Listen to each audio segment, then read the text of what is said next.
Hey y'all, it's Red back at it again with Daring Greatly by Brene Brown. We're still on chapter 2, and we're just going to finish it up with the fourth myth of vulnerability, which is we can go it alone.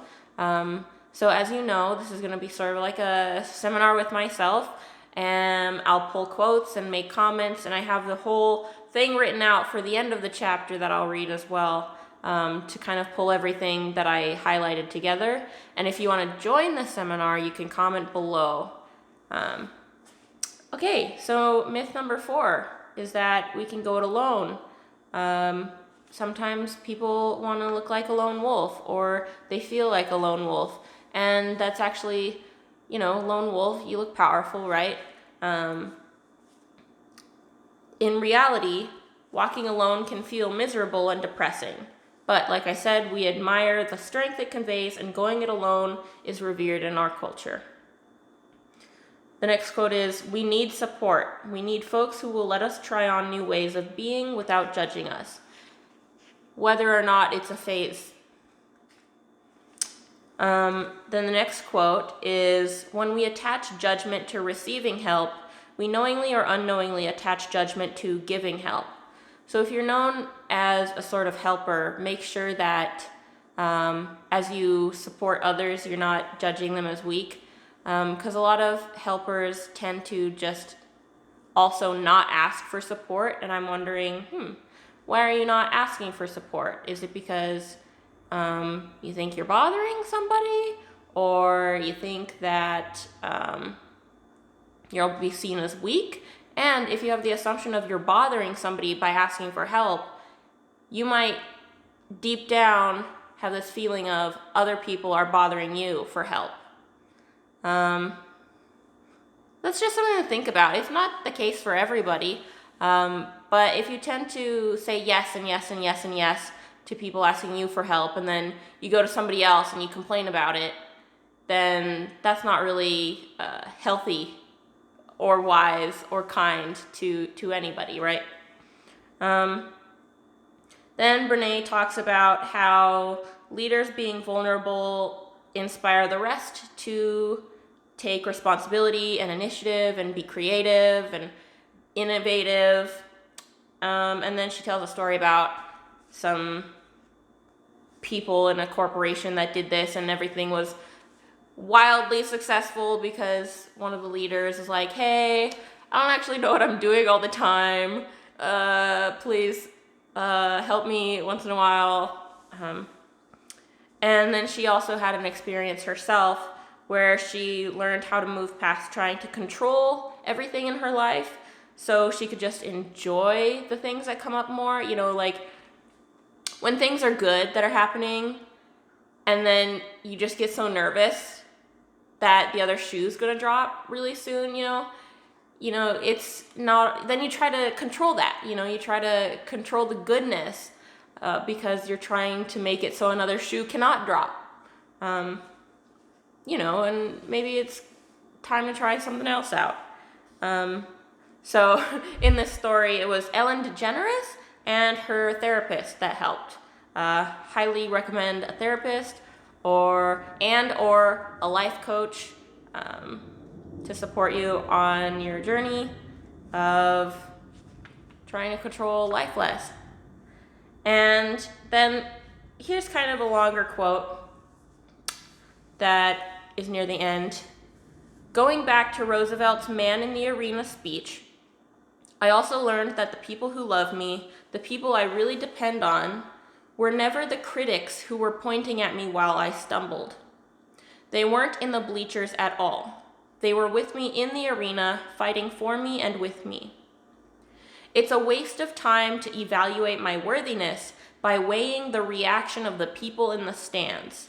The people who love me and will be there regardless of the outcome are within arm's reach."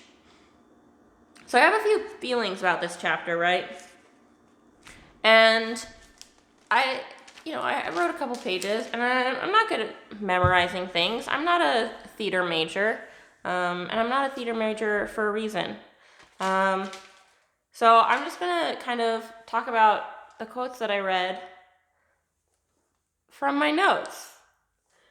Okay, so regarding walking alone and being seen as strong, I'm looking at that from this LGBTQ lens, and I don't have the words to describe it.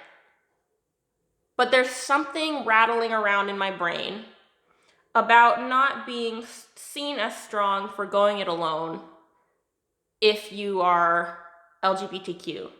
I don't know many people in popular media or scientific history or history at all to be able to make any solid claims. But if any of you know about LGBTQ people that were completely isolated and just kept pushing and pushing and pushing and then were successful, please put it in the comments. I'd really like to know more. It's just something that's going on in my brain.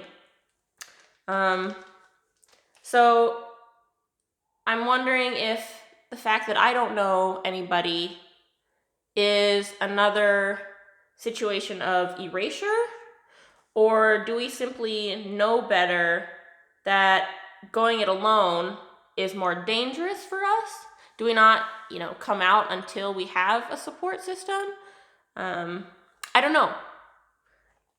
And then as for writing, even though it's a solitary experience, most likely you're not completely alone from the moment you start, scheming. Something about someone inspired you. The worlds you create have a base in human culture, those you've either already engaged in or observed, even if it's about talking hamsters. You most likely have learned about or go looking for resources about structure or the most mysterious way to murder someone. Okay, but you're still sitting there, you're by yourself, you're doing your thing, hours and hours and hours and hours, right?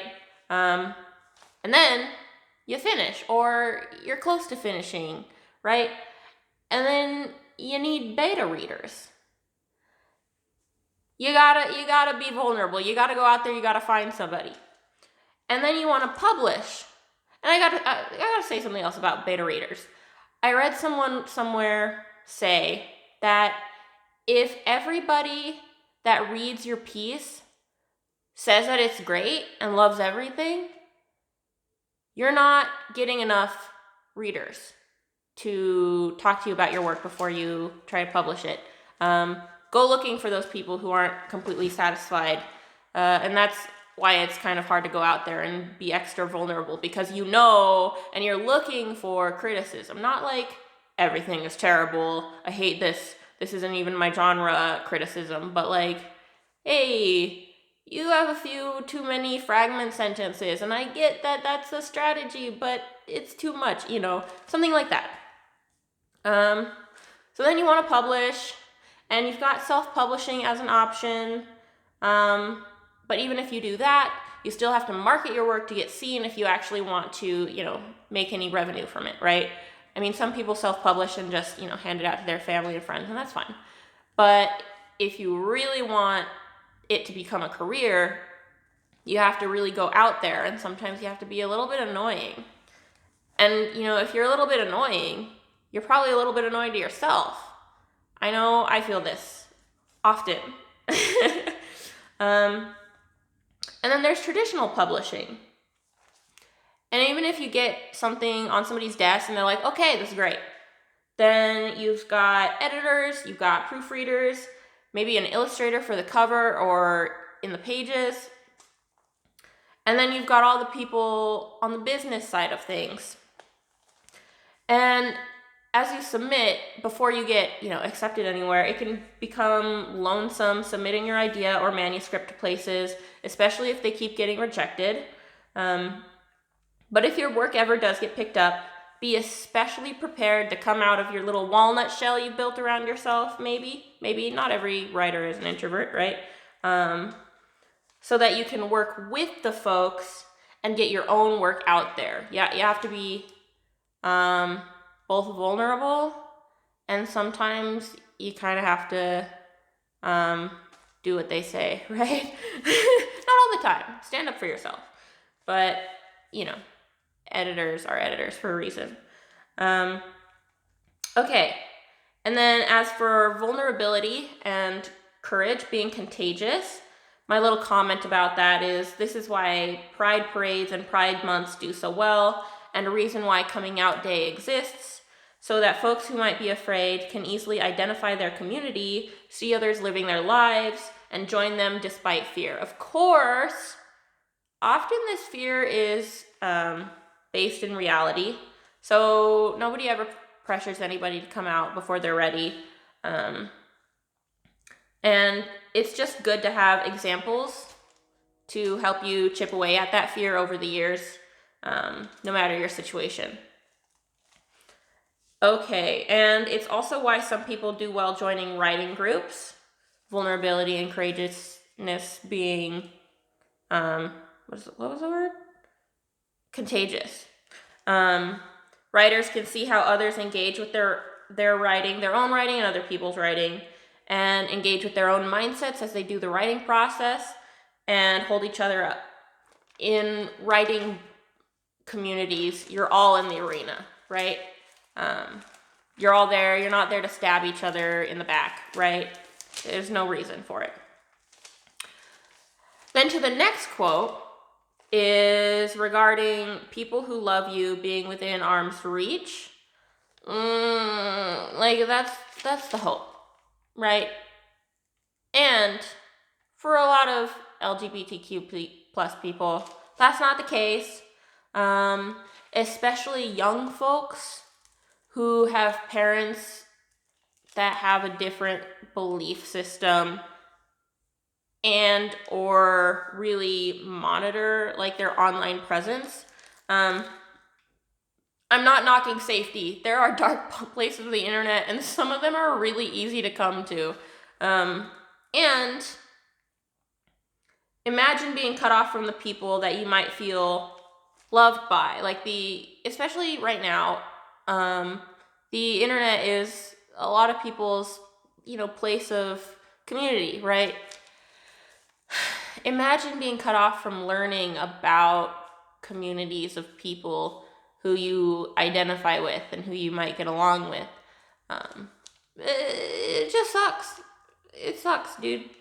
And they're being cut off from even this possibility by the people who are at arm's length, who are supposed to love you. And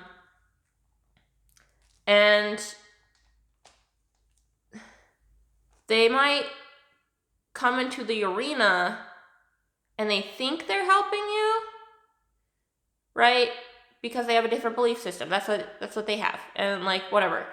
But they think that they're helping you, and instead of like spearing the people who are attacking, they've got like a second spear in the back and you're behind them, and they don't mean to, but it be that way, and it is unfortunate. And these are the people at arm's length for some people, right?